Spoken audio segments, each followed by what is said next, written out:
Hey, you're now tuned in to Underdawg Talk. I'm your host, Eric Jones Jr., the underdog with the heroic heart. And I have conversations with successful underdogs. And today I have Nathaniel X Ross. How are you doing today, sir? I'm great. Thank you so much for having me. No problem. Thank you for being on. What part of the world are you in? Well, right now I'm in Delaware. I'm in Dover, Delaware. Okay. What's the weather like there? Yeah, it's about 80 degrees, nice little breeze. It's a good summer day. It's a whole different heat here in Indianapolis. Like it was cold last week. This week it's been hot as hell. I'm like, what is going on? Yeah. But that's cool to ask and see like where different people are from and see how the weather is and different stuff of that sort. So Nathaniel is an author, life coach, entrepreneur, corporate executive, motivational speaker, podcast host, behavioral analyst, and how do you say is it the a Reiki practitioner. A Reiki practitioner. You got a lot of hats on your head there, sir. Yes, I do. Yeah. So that's because I'm old, Eric. That's because you're not old. You're seasoned. Yeah. You're not old. So let's get into kind of your upbringing. You're from Baltimore. I'm from the Midwest, and what I know about Baltimore is The Wire. So give me a little bit about your upbringing in Baltimore. Well, if you've seen The Wire, you've seen my neighborhood. That's where I grew up. It's pretty rough, pretty bad stats in terms of survival. The stats back then was by the time you're 18 or 25, you're either dead or in jail. And they probably have gotten worse now with the way that the city has moved. But I was raised in the foster care system in Baltimore, so I got to move from one home to another. Went through the public school system, and a lot of people just didn't really care. I mean, it's just like, get you through the system, get you out, get you off of welfare.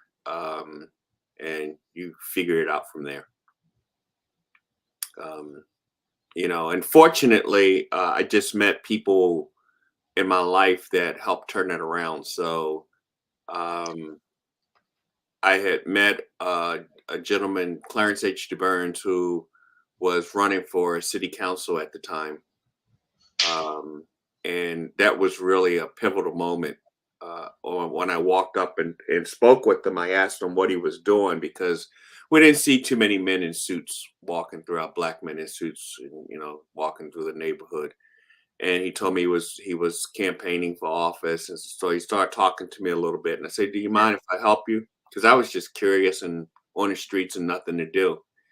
And he said, yeah. And long story short, I ended up becoming an intern for him at City Hall. So during, after school, I would go to City Hall and intern. And then eventually I would intern half of my school day there, as well as in the evenings. So I'm straddling the fence between living in the hood, being in the hood, and then being at City Hall around all these business politicians. But it gave me insight that there was something better than where I was from. And fortunately for me, as I met the city council people, the senators, and as I met all these different people, they had children, and their children and I became friends.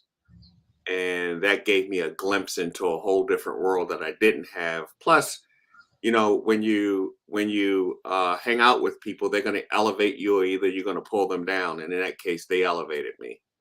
It made me want more out of life, and it got to the point where I had to choose.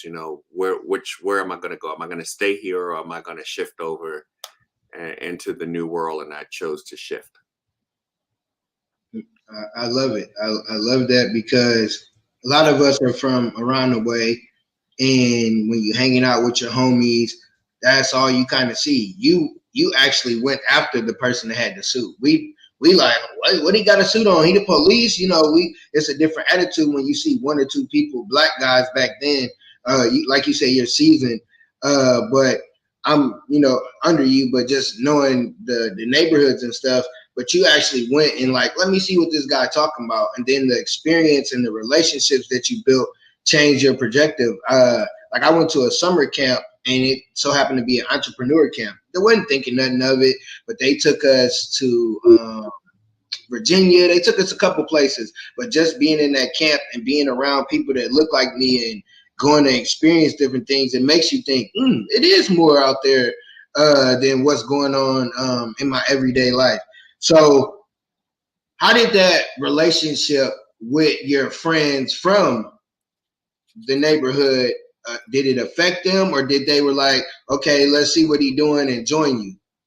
Well, that was actually quite interesting because, you know, back then singing was real important, right? Because everybody wanted to be the Jackson 5 or some singing group. So I kind of hung out with, there was three of us that kind of hung out in the neighborhood, and they pretty much stayed stagnant. And they watched me, they never interfered. They watched me go through my transition, and they never wanted to come along in the journey. But then on the flip side, my new friends that I had met through the politicians and business people, there was four of us that hung out together, and they were aspiring to do great things because they were coming from 2-parent households. They were coming from, you know, stable income. You know, it wasn't like for them it was when you go to college. It was there was no choice. They were going to college, right? And for me, it was I had to figure out, you know, how do I get to go to college? But there was no real pushback. Now in the streets, there are people that rule the neighborhood, right? And fortunately for me, the people who were the biggest and the baddest people on the street were also the protectors of me, because they saw that I was going to school, and they were like, he's going to make it. And they just basically said, hands off to the neighborhood, hands off. So I was able to come and go freely, without worrying about getting beat up or, you know, somebody trying to get me in a gang or to do drugs or anything like that. So that really helped. Yeah, I understand that, because people from the neighborhood, they know there's kids that, you know, are doing something good. And do you think with your friends, because like even though that was a relationship and you guys were kids, I think the relationship that you're talking about applies to anybody. Do you think that some of your friends didn't come along because they didn't feel like they were Jordan, or they didn't come along because they didn't want to come along because what you were necessarily doing? I think they were scared. You know, what I did was pretty bold, even though it wasn't like I stepped out, I'm gonna go do something bold.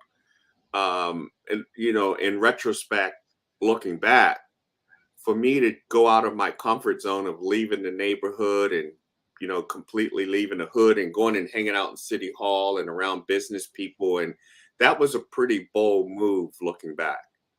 And a lot of my friends, that was not in their comfort zone. And growth only occurs when you're uncomfortable.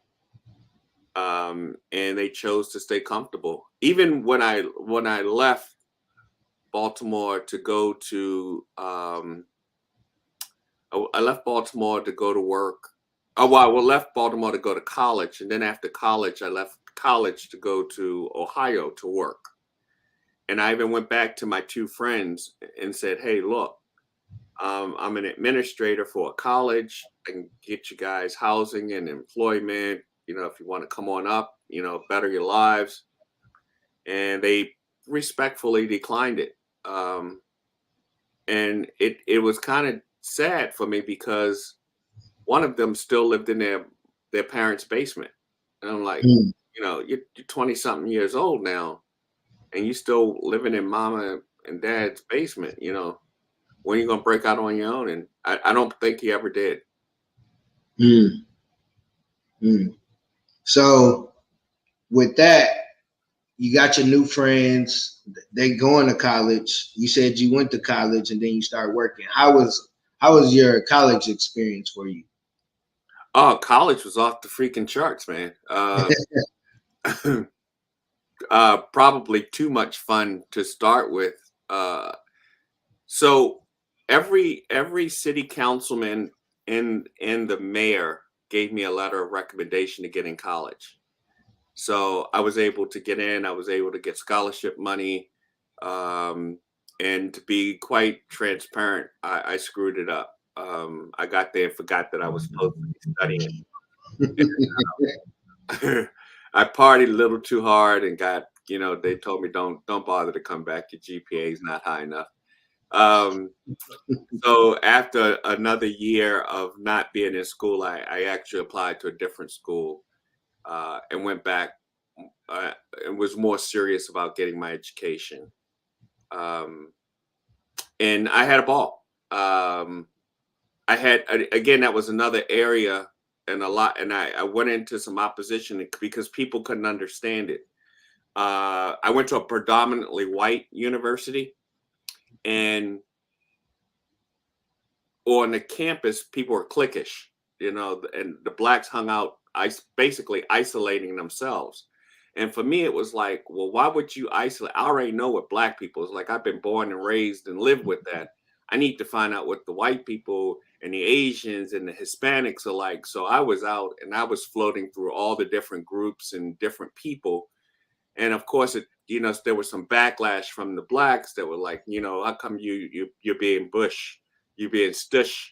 And I'm like, I'm not being uppity. It's just, I need different experiences. Again, I went outside of my comfort zone to learn about all those other folks. And one of the amazing thing that happened with that is they were doctors, lawyers, politicians. Their children were in school and they were like, come on, this is what we do. And they introduced me to their friends who introduced me to their friends. A lot of them were extremely wealthy. And I learned how systems worked. I learned how processes were.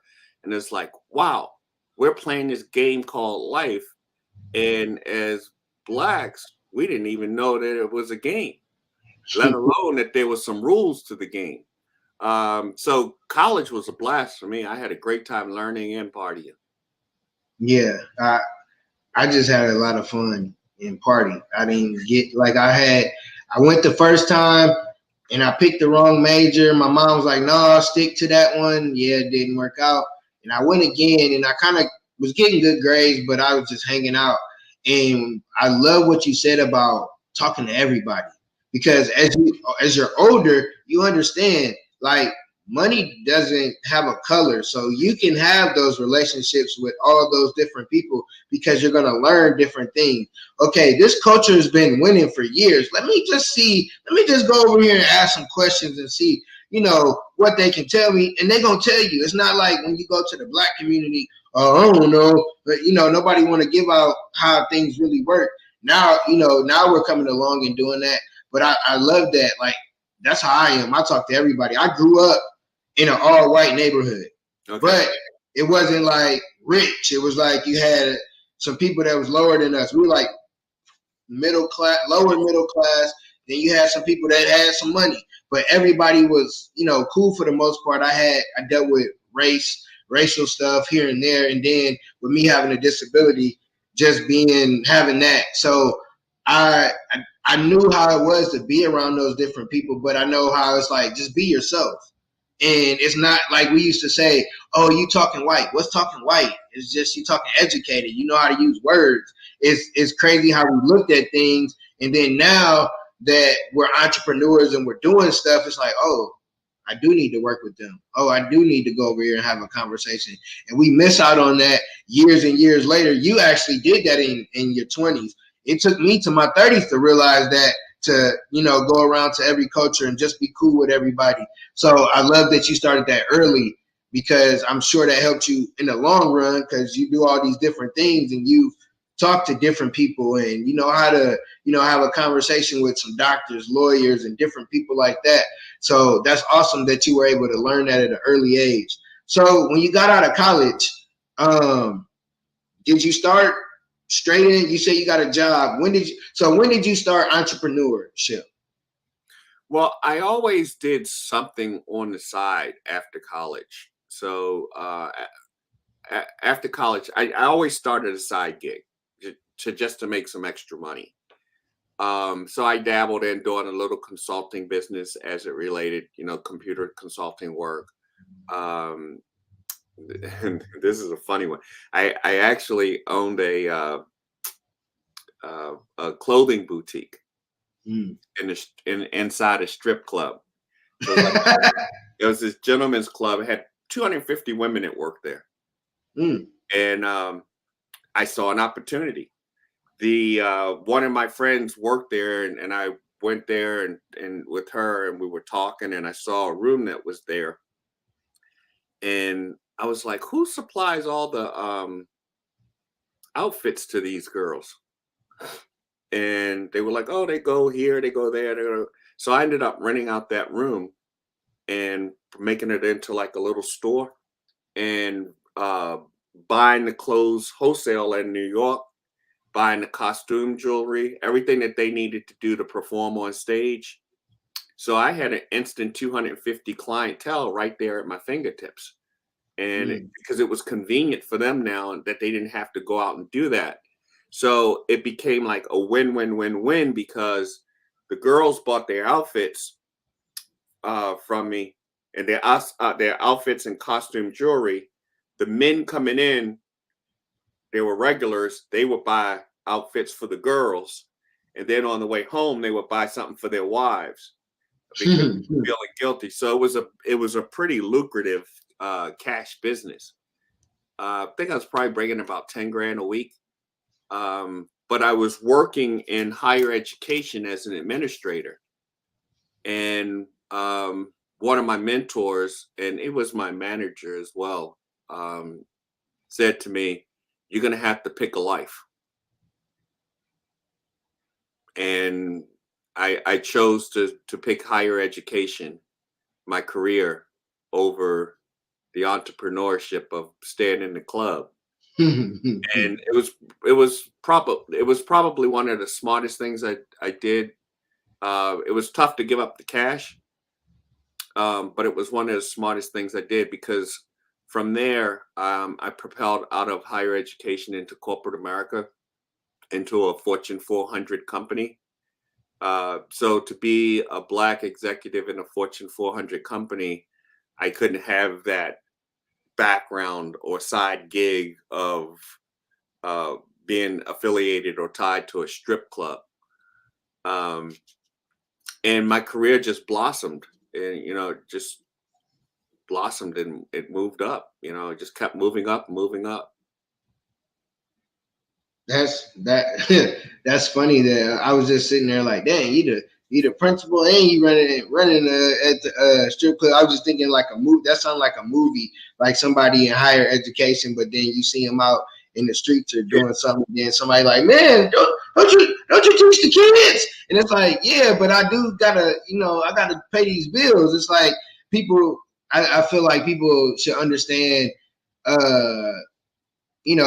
Everybody having a side hustle, but that I'm sitting there when you said it was 250 girls, I already knew. I was like, oh yeah, buddy about to make some money off that. Like, yeah, and then like you said, the dudes buying, so that was cool. So question, what did you learn? What was the lesson? What was like a lesson or two that you learned from making that side money that helped you on the education and then the corporate America side?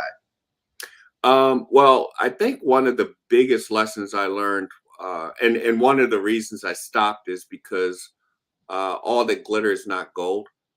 I got to know the women at the club, and when you start hearing their life stories and what they go through, it was like, to me at that point, it became dirty money, and it was like, I had to go inside of me and go, is this really how you want to make money off of other people and other people's struggles? Because a lot of them was there not because they wanted to be there, they had to be there uh, to make, to take care of themselves. In most cases, it was them and their kids because they had children, and in some cases, they were taking care of their men. But there was an ugly side to what was happening, and um, it made me come to terms with me from a morale standpoint. And I'm no prude. I don't pass judgment on what people do and don't do. But it is, what can you? For me, it was, can I look myself in the mirror, and then can I sleep at night knowing how I'm earning a living? So that's why I chose the higher education route. Um, and I'm glad that I went that way. Yeah, that sounds like that's always kind of been your thing, is you're in an environment, you could go that way, it's not really the right way to go, and you go the other way. You seem to always know when to shift to the right way, and some people don't. Like, you got friends, or you maybe at a job, and the money cool, but you coming home and you drained out. You're not able to do stuff with your family, but you like the money good, and like you said, all money's not good. So you got to make those decisions in your life to do what's right for you. And sometimes in the beginning, it doesn't look pretty, it's ugly, it's like, why am I doing this? But if you're consistent, it pays off. So you start off as an entrepreneur. When did you start off? So like full-time, made that decision, that's where you wanted to go after you went back to the corporate America and the higher education? Well, I never did go full time as an entrepreneur. I always did it on a part time basis. Mm-hmm. Even doing it on a part time basis made more money than people made full time doing their full time jobs. I was I always held even a higher education position or a corporate position, and did my entrepreneurial thing on the side and just let it grow and be supplemental. Let it be supplemental income. Well, which really set me up so that I would be able to retire early, or be able to leave corporate America when I want. Because at the end of the day, what we're looking for is freedom of time and freedom of finances, to be able to spend when you want to spend and to be able to do what you want to do in your own time frame. So those side gigs really helped accelerate that process for me. And that's why I was able to walk away from corporate America at an earlier age. Yeah, some people still working. Yeah. It's people that you went to school with, they're still working. And some people, parents that still working. And I work now, but I want to get to that point where I don't gotta. It's not where the job tell me when I'm done. I want to be done. I want to be done. So, when did you decide to get into speaking, to helping people to change their lives and that part of your life? Probably about I want to say it's been about 30 years ago that I started. I went through through a series of different events. I ended up meeting Jack Canfield, Chicken Soup for the Soul, DC Cordoba, who owns the Accelerated Business School for Entrepreneur, Robert Kiyosaki, Rich Dad, Poor Dad. I went through that Accelerated Business School for Entrepreneurs, and they kind of took me under their wing. So I learned from the masters that are out there now. And at that point, when I was going through the training, I was the number 6 person of color in the world to go through that program, the Accelerated Business School. And I asked them what were they going to do about that, because I said, it doesn't make sense that we're not making this stuff affordable to the everyday person, let alone to women and people of color. And their response was, we're not going to do anything. What are you going to do about it?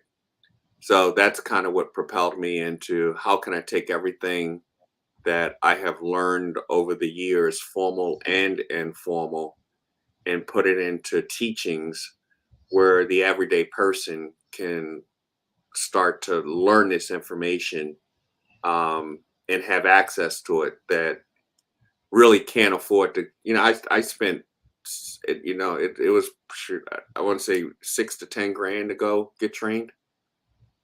Everybody just can't do that.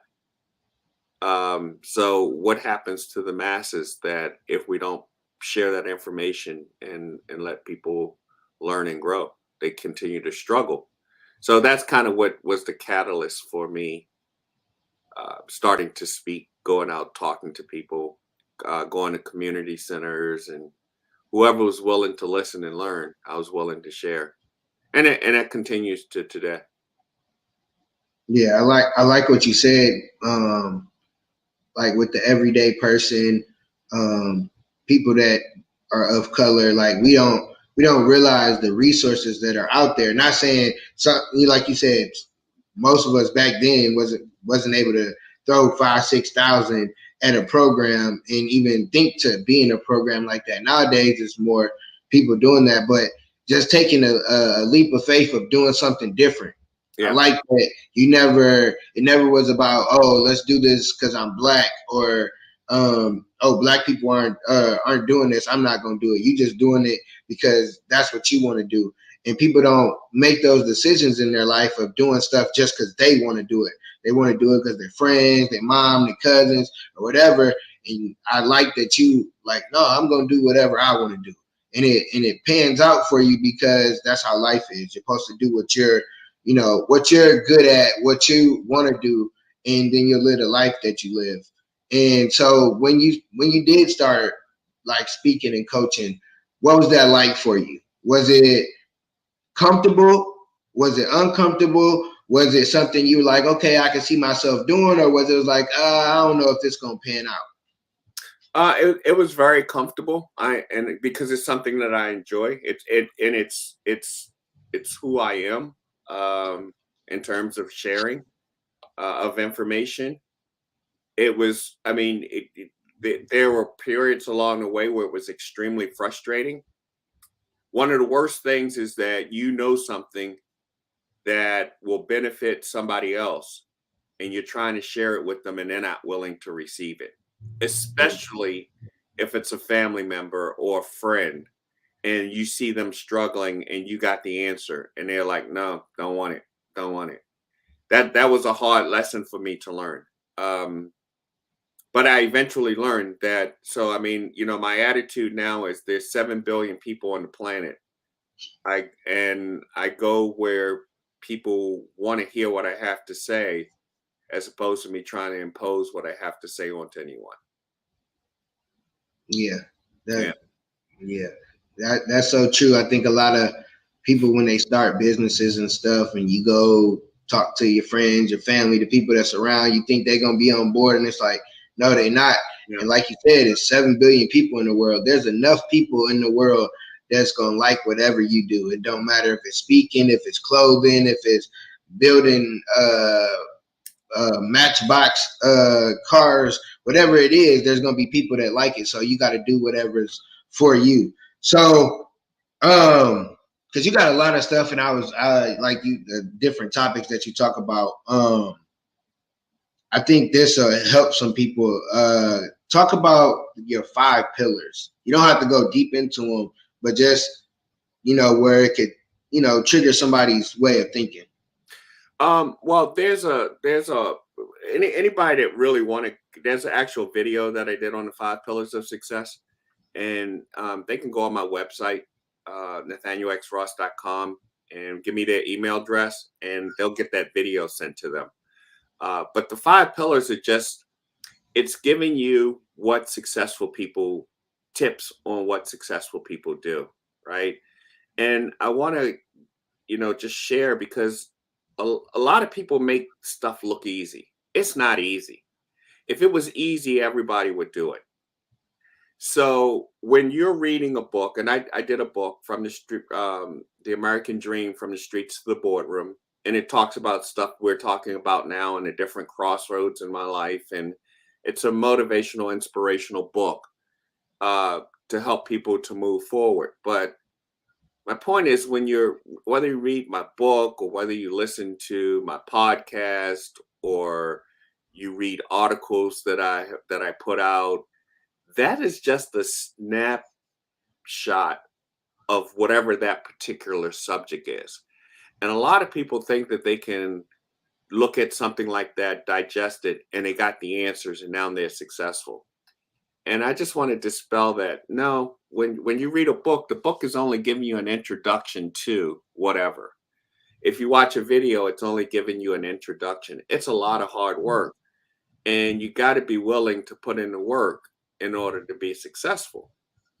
And a lot of people aren't willing to do that. So, and I'm sure you've seen this. Maybe you haven't, but there are people who will say, if you and I went out on the streets today and we just stopped people at random and go, do you want to be a millionaire?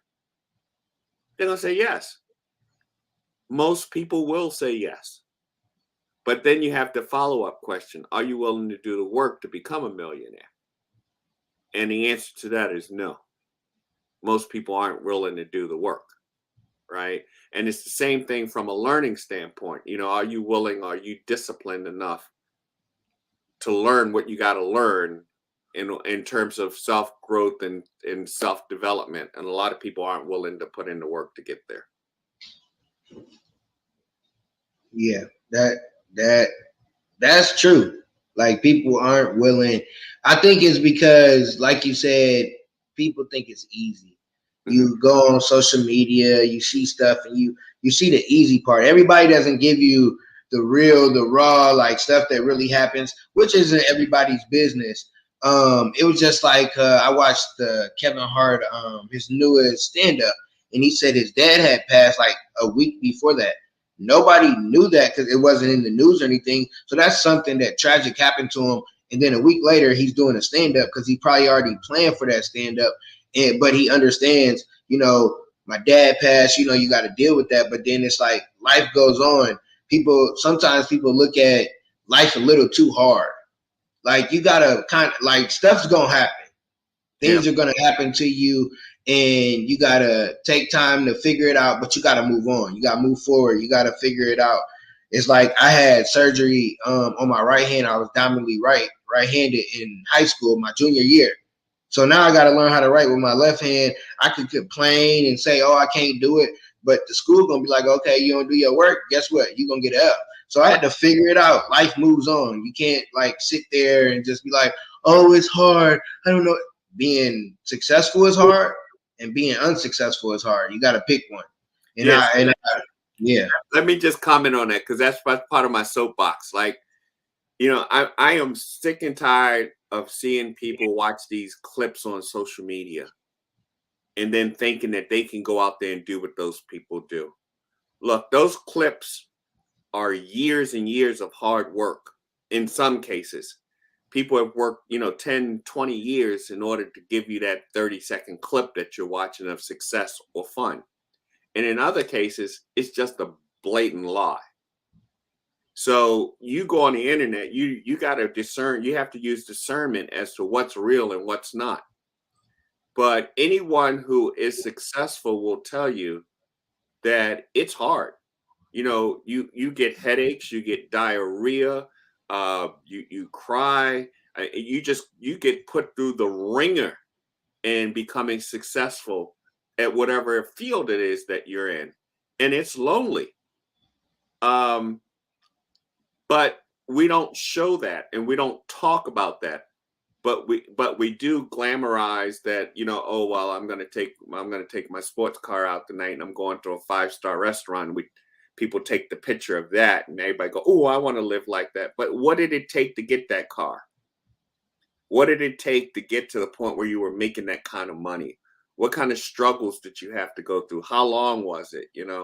And I'm just tired of people looking at all these lies that are on social media and believing it, and then thinking that they can go out there. And then when they fail, they're miserable. And they're like, well, how come I can't do it? They did it. But no, they didn't sell you the real thing. So. Yeah. It's and social media get to you because, like you said, it take years. I started speaking and kind of the entrepreneurial stuff on the side in 2016, and like you said, it take a long time to get to the 30-second and 60-second videos to do it, and just boom, like it wasn't that easy. And then it's even like just not having the funds, but I know I still got a podcast to do. I still got this to do. It's like people don't show you, like when I take my videos, I take wherever I'm at, like so I can go back and be like, man, I remember doing videos in the basement, or I remember doing that, and people can go back and look at that because that's how I work with kids. I'm in education too, so that's how kids relate. They want to be able to see that you're a real human being, that you actually go through some shit, like they gonna go through some stuff and you got through it. They don't want you to be like, oh, I'm successful. I had some bad days and I just woke up and changed my thinking and everything happened. I remember I was a football like league. I went in there, I was on point, everything. So ex Coach player comes in. He says the same stuff I was saying, but he was saying it like, yeah, life was hard. I, struggled in school, got my act together, and just worked really hard. That's how I got to the NFL. And the kids was like, hold on, like, no, we want him back over here talking. Like he ain't even helping us out. And people miss that point of it, of showing people that it's ugly. It's like if I was to grow my hair out, my fro gonna be nappy as all get up. Like, but I gotta go through that process if I want to get dreads or braids or whatever. Right. And it's the same thing in life. You gotta go through the process. If you don't go through the process, you're gonna miss every lesson that you need to learn for that next level. And people don't realize that. Yeah, and that's the thing. It's like you have to go through the struggle. You have to go through the test in order to give the testimonial. And a lot of people want to give the testimonial without going through the test and learning the lessons. Yeah, and sometimes they keep failing the same test and don't want to pick up the answer book. The answer book right there, but they don't want to pick it up. They want to go, and then they wonder why you're in a cycle and you're in a cycle. And I think from earlier what you said, you gotta leave people where they at. Like, even though they your homies, your family, you gotta leave them where they at, because you can miss out on blessings because you want to stay in environments. You can miss out on experiences because you want to stay in environments, because you want to stay around people that's cool. It's kind of like the movie Set It Off. She asked Cleo, what you want to be in 5 years? I don't know. I'm just trying to make it through the day. Yep. Stoney was like, well, I'm thinking about 5 years. And she's the one that made it out because she was thinking ahead instead of thinking for the moment. And that's just how life is. So let me give your listeners a quick lesson real quick. Yep. Because I think this might help them in terms of some of the struggles they have. So you hear people talk about mind, body, and soul. You got to work on your mind, body, and soul. So first, I would say, let's switch that around. You got to work on your spirit first. You got to work on your spirit, your mind, and then your body. You get your spirit right, your mind will follow. And you get your mind right, your body will follow. But there are two other elements there. There's the environmental, and then there's the environmental influencers. You can work on your spirit, your mind, and your body, but if you don't change your environment and you don't change the environmental influences, there's a high probability that you're going to fail. And we don't talk about those two. But you need to, if in order to be successful, the environment is extremely important, right? So like when I was growing up, I had to choose, do I stay here in the hood or do I go over here in the city hall and into the business world that was different? When I changed my environment, being over in city hall and around business people and politicians, etc., guess my thinking changed, right? Because the people who were speaking to me, which were the environmental influencers, they were putting positive information and knowledge into me. And I think that's a big thing that most people, if I only stayed in the hood, I would have never made it, because I would have had the street guys talking into my ears, and I would have been seeing and hearing stuff that affected my heart, which would have kept me right there in the hood. So I just, want people to know that there's 5 things there that they need to work on. It's spirit, mind, body, environment, and environmental influences. That's good, because you're right. It's the spirit first, the mind, then the body follows. But it's also that environment. And I had to learn that, because it's so funny, because right before I made that turn to like, okay, it was really because I had my son. And I'm like, I got to do better, because this little joker depends on me. And I went to Atlanta, had a hangover, like the movie Night, but it was a reason, because I saw one of my close friends do business. He was like, all right, party time over. I got to go back to work. And I couldn't catch my flight till a few days later. So I got to see him. Then I was like, if he can do it, I can do it. And if I would have never went, or if I wouldn't have, had too many drinks or whatever the case and got home, I wouldn't have been around that influence. He was different. It was in Atlanta. It wasn't, oh, we party all day like you see or hear about. It was like, no, this is what people actually do. This is how they're successful in Atlanta.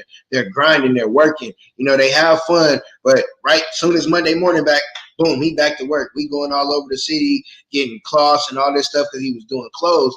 And just for me being in that environment and learning, it changed my way of thinking. Because before that, I was hanging out with dudes, chilling, doing nothing. Mm-hmm. Get off work, go hang out, go shoot the shit and do nothing. And then it's like, okay, why am I where I'm at? Now it's like, I can be fine being by myself. I'm good by being by myself, because I'm funny to myself. I'm going to do the stuff I like to do, because I separated myself. Because when you change your mind in those environment influencers, they going to try to get into your mind. Oh, you should do this, or you should do that. It's like when you're married, you shouldn't really be having marriage conversations with your single friends, because your singles friends coming from a single mind set, and you're coming from a married. It ain't going to mix. And people don't realize that. Maybe let me talk to my girlfriend. Your girlfriend been single for our whole time, and you going to get advice from her, and you wondering why stuff ain't working at home, because you're getting the wrong advice, because you're in the wrong environment. You got to get around the environment that you're in. It's like I always tell kids, it's like, okay, if you want to get A's and B's, who should you hang out with? Yep. The kids that are getting A's and B's. You hanging out with your friends, y'all studying, y'all getting C's and D's. Some ain't adding up. So you got to get around that, and that's really where it's at. You can get those first couple things, but if you don't get them last two, it'll pull you back slowly. It'll pull you back, and then you'll be stuck. And you're like, what should I do now? And I think the last thing that I have before I ask a question is get off your feelings when it comes to those environment influencers. Because if you get stuck in your feelings, you're going to get stuck where you at, because you're going to feel, oh, I shouldn't lead them. Well, you've been broke with them for a minute. You've been hanging out with them, and y'all ain't accomplished nothing. So it's like, if you want to do something, you still can be cool with them, but you got to separate yourself. You got to separate yourself. So love this conversation. Before we kind of close it out, give 3 tips to people that they can do once they listen to this episode to change 3 of those things that you just said. Okay, so let's start with you. In order to move towards success, you got to change the way that you think, which means you're going to have to change your vocabulary, and you're going to need to change your influencers. So it's easy to just give that piece of advice, but I'm going to give a little bit more than that. I have a nonprofit, abundancelegacy.org, that people can log on to. And on that, in abundancelegacy.org, we have 3 groups there. One is for women, one is for men, and one is hump day today. So today at 7:00, I'll be doing a call from 7 to 8 p.m. And it's to help anybody out that's struggling through the middle of the week, that just need to get encouragement, support to get through the week. And anybody can call in, and we can have conversation about anything. The men's group is on Thursdays from 7 to 8. The women's group is on Monday from 7 to 8. It's free. And you have myself. I'm not in the women's group one, but someone from my staff is. It's free. And you have people who are knowledgeable and educated that's going to help you to make that shift, that's going to feed positive information into you, that's not going to have an agenda that's going to try to take you one way or the other, that'll give you that exposure. So, it's easy to say you need to go out and find these people and do these things, because if I'm there sitting in your audience, I'm going to scratch my head and go, yeah, okay, I hear that, but where do I go to get it? So go into my website, register, and you'll have exposure to the type of people that we're talking about. And in doing that, you now are going to change your vocabulary, because you're going to learn different words. You're going to learn how to think a little differently. People are going to help you to challenge you to become a critical thinker, and give you guidance and direction if that's what you want in order to make that shift happen. So that's the first thing. The second thing is you have to do something. It's not just making up your mind and say, okay, you got to actually do some work. So we do have a program where we do boot camps, financial boot camps, and finances is where most people tend to struggle. And that's a free of charge program, but it's a video call every Thursday starting September 7th for 2 hours, every Thursday for 3 months straight. But we teach people how to get out of debt. We teach people how to get their budgets in orders, and we teach them how to become financially stable and how to move into wealth. And everybody's at different levels depending on where they are, but we cover the general information. And then if we need to work one-on-one, we cover the specifics with that individual one-on-one. And then the third thing is that out of those participating in those two things, you're changing your network. And your network is your net worth. So if you're hanging around people that's making $35,000 a year, you're going to make $35,000 a year or less. You want to make $75,000 a year, hang out with people that make $75,000 a year. You want to be a supervisor, you want to be a manager, you want to be a vice president, you got to start hanging out with people that have already done what you're trying to do so that they can help elevate you to get there. And by participating in those two things, you can shift and change your network. So those are 3 things I put out there today. I love it. I think you might be the first person that said, hey, just go to the website. I got these different things as the tips. Because like you said, it's cool to say this is what you can do. You can't even help me as a speaker. It's like if I go speak and I'm like, oh, do all these different things, the people got to be able to touch me or be able to reach me when they need, a question, because you can't give them a little bit of water and expect them to last for a month. You got to keep giving that water or show them how to go get the water where you getting the water out the well so they can keep getting it. So I love that. I'm definitely about to go on there and check things out too, because the finances is definitely something that I struggle with. So I appreciate that for the audience and for myself. I need a quote.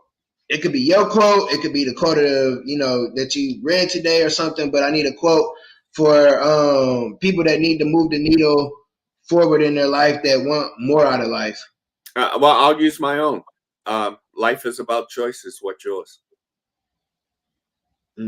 It's that simple. Everything in life is about a choice, and you got to choose, and you have to live with the consequences. So life is about choices. What's yours? I love it. I appreciate what you do. I was reading on your stuff and looked at your website and everything. So appreciate it, because you started off, it was ugly as a shorty, and then as you got older, you were able to, overcome and change the way that you think, and now you help other people. So I always like to give people their flowers that come on my show because they didn't have to come on. So thank you for what you do and how you help other people. And thank you for the game you gave me. You added value not just to the audience, but to myself.